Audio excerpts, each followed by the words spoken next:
Full വുഡനിൽ ചെയ്തുള്ള 6.5 size. അത് നമുക്ക് ഇതിന്റെ എല്ലാ ഏരിയയിലും വുഡൻ മാത്രം യൂസ് ചെയ്തുള്ള ഐറ്റം ആണ്.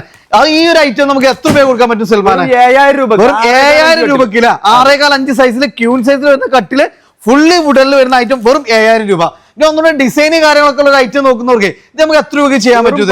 10,300. നിങ്ങൾ മനസ്സിൽ കാണുന്ന ടൈപ്പ് ഒരുപാട് അലമാരകളാണ് നമ്മളെ കയ്യിൽ അവൈലബിൾ ആയിട്ടുള്ളത്. തേക്കിൽ പല ബോർഡുകൾ എല്ലാ ഐറ്റംസുകളും വരുന്നുണ്ട്. 3 ഡോർ ഉണ്ട്, 4 ഡോർ ഉണ്ട്, അങ്ങനെ ഏത് ഐറ്റം വേണമെങ്കിലും ഉണ്ട് അല്ലേ? സൽമാൻ എത്ര രൂപയൊക്കെ നമുക്ക് വാർഡ്രോബ് സ്റ്റാർട്ട് 5,500 മുതൽ നമ്മൾ അലമാരകൾ സ്റ്റാർട്ട് ചെയ്യുന്നുണ്ട്. 5,500 അല്ലെ? 3 ഡോർ ആണ് നമുക്ക് എത്ര രൂപ? 8,900 മുതൽ. സാധാരണക്കാരന് വേണ്ടിയിട്ട് നമ്മളൊരു UV ഫിനിഷിൽ അലമാര പൊട്ടിച്ചാണ് കൊടുക്കുന്നത്. 19 രൂപ വരുന്നത് വെറും 13,500. പ്രീമിയം ലെവലിൽ ഐറ്റം നോക്കുന്നവർക്ക് ഇതാവണോ ഫുൾ ലെങ്തോട് കൂടി ഒരു ഡ്രസ്സിംഗ് യൂണിറ്റ് വരുന്നുണ്ട്. 4 ഡോറിൽ ഒരു വാർഡ്രോബ്, അതേപോലെ കിങ് സൈസിൽ വരുന്ന ഒരു കട്ടിലൊക്കെ ഇൻക്ലൂഡ് ചെയ്തിട്ടുള്ള ഐറ്റം. ഈ ഒരു ഐറ്റത്തിന് സ്പെഷ്യൽ ഓഫറാണ് ഇട്ടുള്ളത്. എത്ര ശതമാനം കുറച്ചിട്ടാണ് ഇട്ടുള്ളത്? 45% ഓഫറാണ് ഇട്ടുള്ളത്. 45% കുറച്ചിട്ടാണ് ഇട്ടിട്ടുള്ളത് കേട്ടോ. ഇതാണ് നമ്മൾ കട്ടിലൊക്കെ നോക്കുന്നവർക്ക് ഇതാവണോ ഗംഭീരമായ കളക്ഷൻസ് ആണ്. അത് നിങ്ങൾ മനസ്സ് കാണാത്ത പ്രൈസിന് അവിടെ തരുന്നത്. ഇത്തവണ സബാലില് നമുക്ക് ഓരോ ഐറ്റത്തിനും നല്ല ഓഫറാണ് ഒരുക്കിയിട്ടുള്ളത് കേട്ടോ.